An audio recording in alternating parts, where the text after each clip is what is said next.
Hello and welcome from my side to the CloudStack Collaboration Conference this year.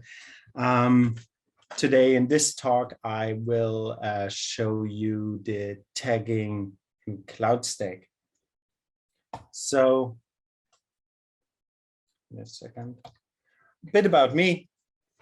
First, my name is Sebastian Bretschneider, and I'm working as a service architect at NTT Data Business Solutions Global Managed Services. And yeah, I'm a CloudStack user since 2014. So I'm not a developer at all, I'm more a user. I'm coming from Dresden and I have 2 kids and yeah, love to ride bikes. Bit more about my company. So we have a couple of data centers around about the world. We are also having services on hyperscalers, and our main business is the support for SAP products for our customers. So mainly we offer full managed services, what means that the customer at the end mostly consume just the application and we take care about the rest. But yeah, we also have infrastructure as a service and hosting services as well.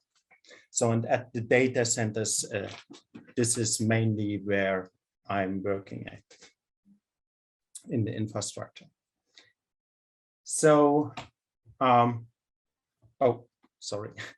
to tags. So first, maybe my journey with tags. So when I started and saw first this tagging feature, I didn't really know where I can use it. I didn't have any use case. And after a while, now I can say if I have an object within tag, it's a good object. So going to the real agenda for my talk, I will show you something general about tags. When we go over to infrastructure tags, if you look at the CloudStack documentation, they are also called resource tags. Further to how you can use tags to just store informations.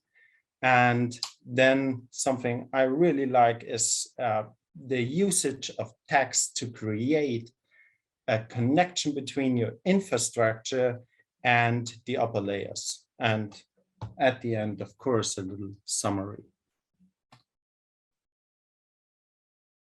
So we start with what are tags and what can I use them for? So mainly tag, of course, is a way to store information. You have this feature in many products. They are called sometimes differently, like user-defined field, metadata, or something else. And you can use them, of course, for licensing purposes of different operating systems or applications. Then you can use it to mark your infrastructure for a special property of this hardware, maybe. Then one of our use case is during the ingest of a VM. There the problem is if you have infrastructure which is dedicated to a domain in CloudStack, there's no way, or this dedication will create an affinity group, and there is no way during the ingest to say, okay, this VM belongs to this affinity group.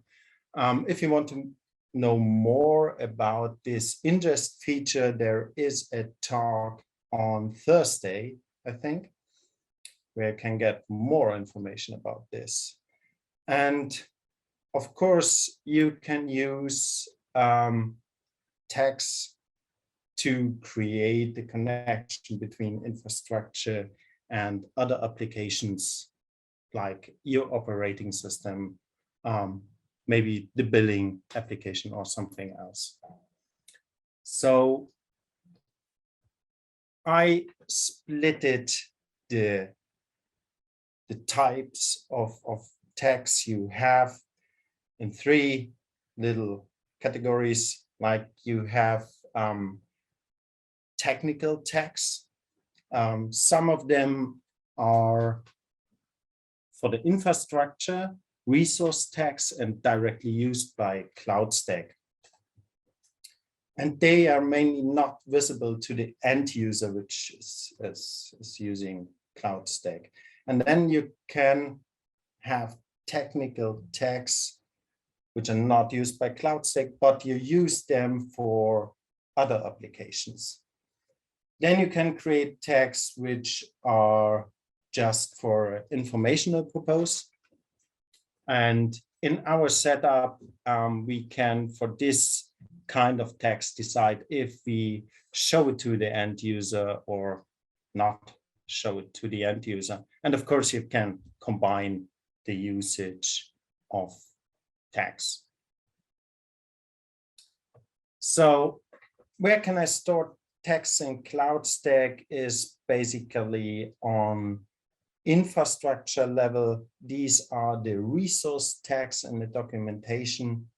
You can add them to your hosts, to your hypervisors as host tags.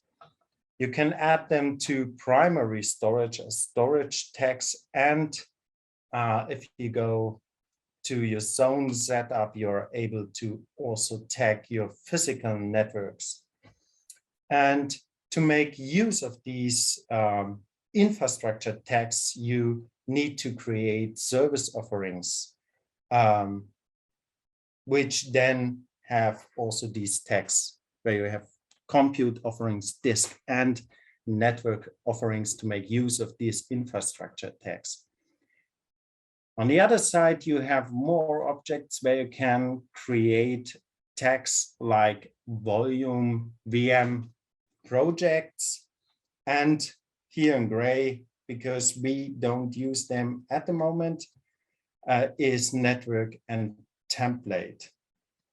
The main difference between these two kind of tags is that the left-hand side is used by CloudStack internally, and the other side, these tags are not directly used by CloudStack. And one little difference between these tags as well is that these infrastructure tags, you only define a value. On the other side, you define a key and value pair. So where else do we use tags?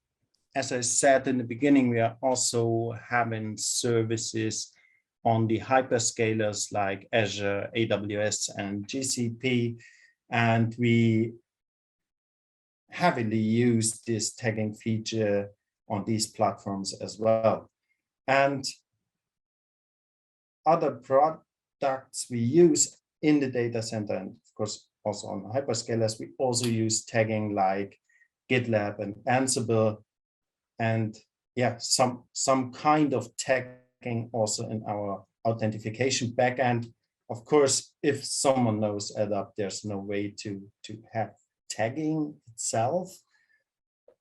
I think there's also no way to create a scheme for that, but you can, like what we do is parse other fields and having such feature like tagging.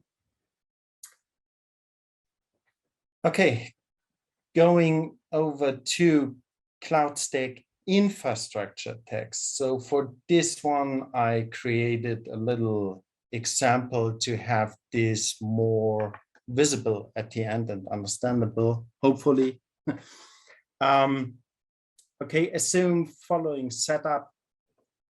you have one cluster which is maybe dedicated for one customer. And this cluster is, on the one hand side, has hypervisors which should only use one primary storage, which is in one data center, and the other host should use storage which is located in two data centers to have something like a disaster recovery, or we call it dual data center approach.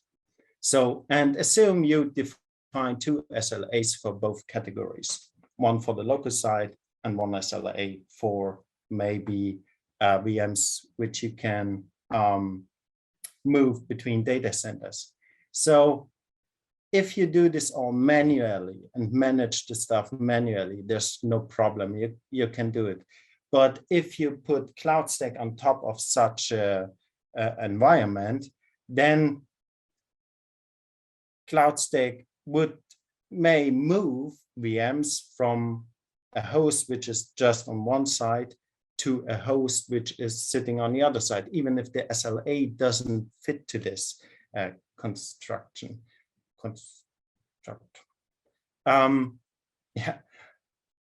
So what you can do in CloudStack is to simply create tags for this situation. So you can create on your hypervisors, on your host, a tag in the middle in the screen here, which say, for example, this is an HA host, and the primary storage for this kind of host is tagged with availability standard. And on the other side, you create hosts with tags for this dual data center or disaster recovery scenario. And on the primary storage, you create tags for mirrored storage. To make use of this, of course, you need to create a service offering where you say, okay, I have one service offering which has host tags for HA and storage tags for standard, and for the dual data center approach accordingly, with dual data center as host tag and mirrored as storage tag on the service offering, which then, coming back to the picture, looks something like that. You have hosts tagged with HA and storage tagged with standard, and then a service offering which has these two tags, and again on the other side for the dual data center approach with mirrored storage. In this case, you can make sure that CloudStack don't move a VM between these two different kinds of infrastructure, even if they are in the same cluster. So, to be honest, we had this constellation, but we removed it completely and split it into one HA cluster and one dual data center cluster to get rid of this really complicated scenario.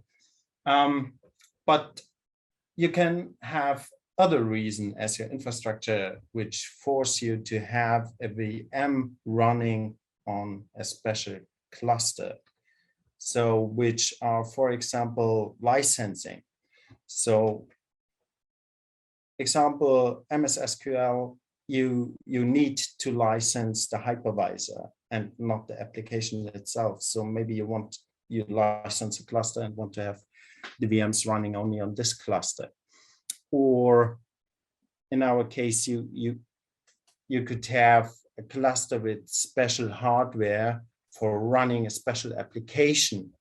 In our case, that are our HANA clusters. SAP HANA needs special hardware, so we have dedicated clusters for this.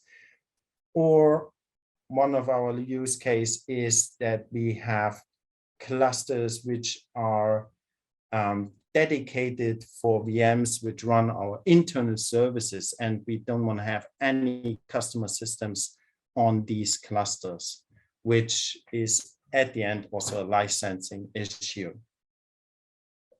So at the end, you don't want to move a VM to another cluster, even if the cluster doesn't have enough resources. So for example, if you have CloudStack and you resize a VM and the cluster is not able to run this cluster because of missing resources, CloudStack will start to migrate the VM to another cluster to have it running.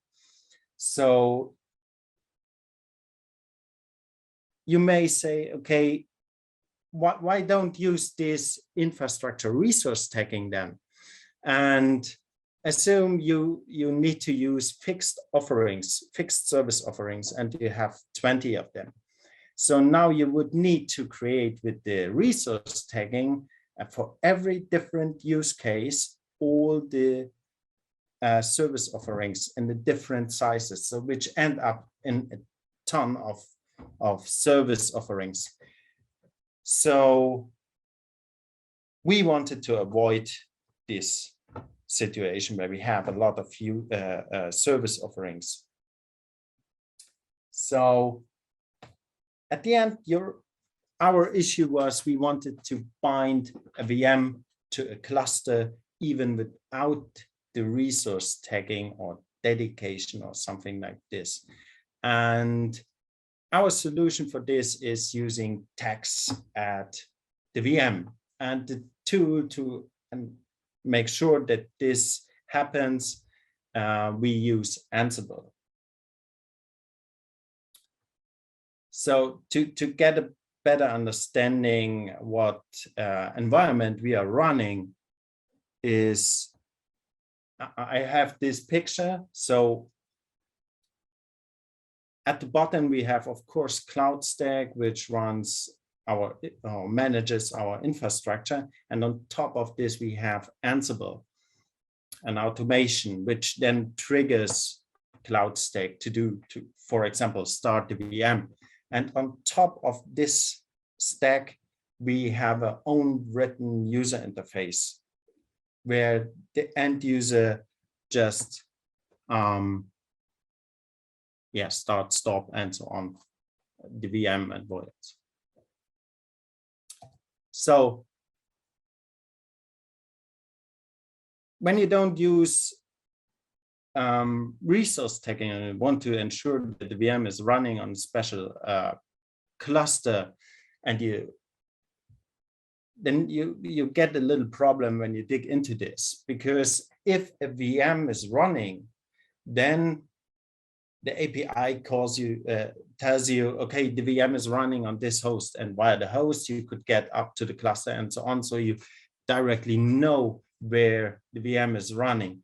But you get in trouble if the VM is stopped, because then CloudStack doesn't tell you where the VM should run or will run, because the deployment planner runs only when you start the VM. So to get over this, we use simply tags at the VM. So we say, okay, on the VM level, we create the tag cluster name with the cluster. So what the user is now doing, he clicks on power on, and our automation first reads all the facts of the VM, get the tags, now knows the cluster name, and now starts or tells CloudStack to start the VM on this specific cluster. Of course, there are some difficulties with this approach still, because we first had to modify this Ansible modules to have the possibility to start a VM on a cluster. And the more important issue you have is that you need to ensure that this tag is present. Otherwise, CloudStack may move the VM still. So going over to the next, how you can use text to simply store information. Again, this picture of our setup. So we store the text on CloudStack and we use the text in the automation. And because we have this own written user interface, we can decide which text we show to the end user and which not. So for example, we have this VM text. On the left-hand side, you can see text on the VM. And on the right-hand side, you see our user interface. So we have, for example, this FQDN and IP address tags, which we show to the customer. Of course, we use this way because we run L2 networks. So CloudStack doesn't or don't care about IP or FQDN. But we have other tags like who created the system, billing information, and of course we give the possibility for a comment. And then we have a couple of more tags on the VM for, as we already had this cluster name and some other tags which I directly used in other tools like the automation. And we also have tags which are just for informational purposes, like this automation tags, which automation created the VM, branch, commit. So to have a better debugging possibility at the end.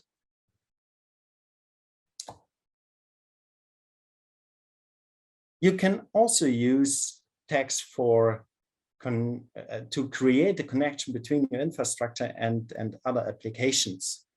So for example, we create tags which we show to the end user and use in automation, which are for a completely different tool.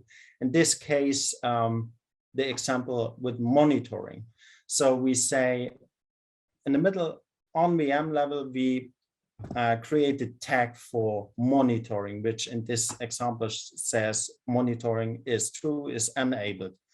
So on the upper right-hand side, you can see our user interface where this user interface just show you this tag with a checkbox, which is in this case enabled. And of course, you can go further and say, okay, if this tag is present and enabled, then directly read the information of the monitoring and show it to the end user. And on the bottom, you can see that the same tag is also used by another tool, in this case, Ansible, which says, if someone stopped the VM and this tag is enabled, please disable the monitoring to don't get any false positive alarms, of course.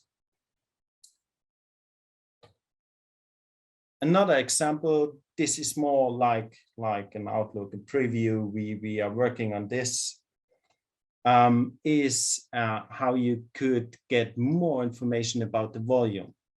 So looking at CloudStack, if you have a volume, you of course have some information. You know the name, you know the size, and of course you know the VM where this volume is attached, and some more information, of course, the primary storage and so on.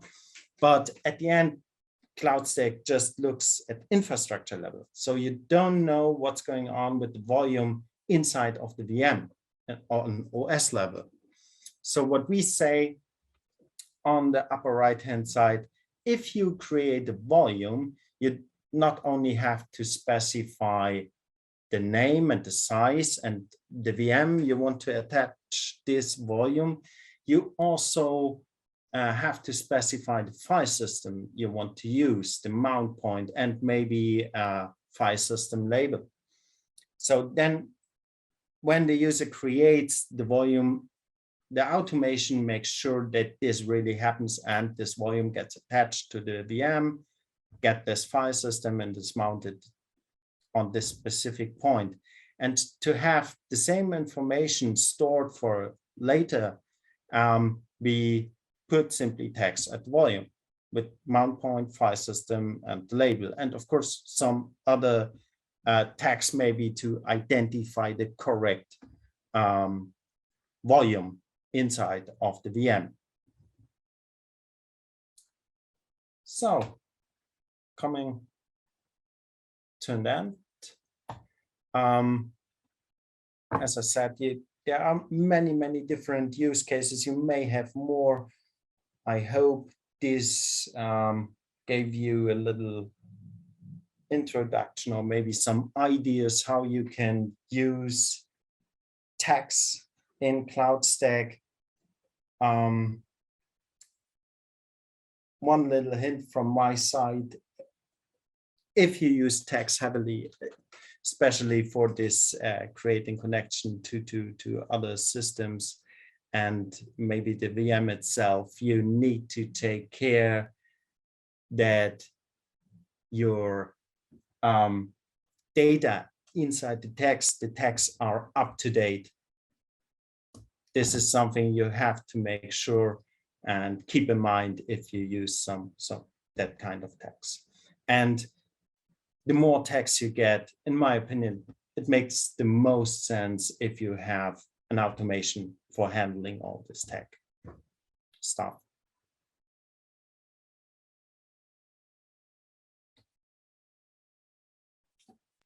That's all from my side. Thank you. Brilliant. Thank you very much, Sebastian. I think my audio might be a little bit shaky because I did check while you were speaking. I think my kids have just got home from school, and so you were breaking up a little bit, but I think everybody else heard you loud and clear. So thank you for a really good talk. Tags have been around since day one in CloudStack, but it's great to hear, you know, some really detailed thought about actually using them. We are just about out of time, which is quite convenient because actually there are no questions. There's lots of good chat about your session, but nobody's come and asked any specific questions. So everybody give Sebastian a massive thank you for putting in the effort for this talk. Sebastian, thank you very much. Thank you.